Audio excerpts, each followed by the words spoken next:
এই দুনিয়ার শান্তি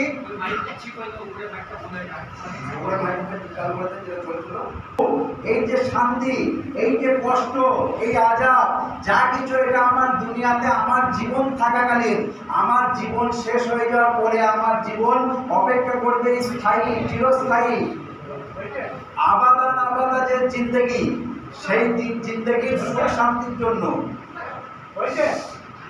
সেই জিন্দেগির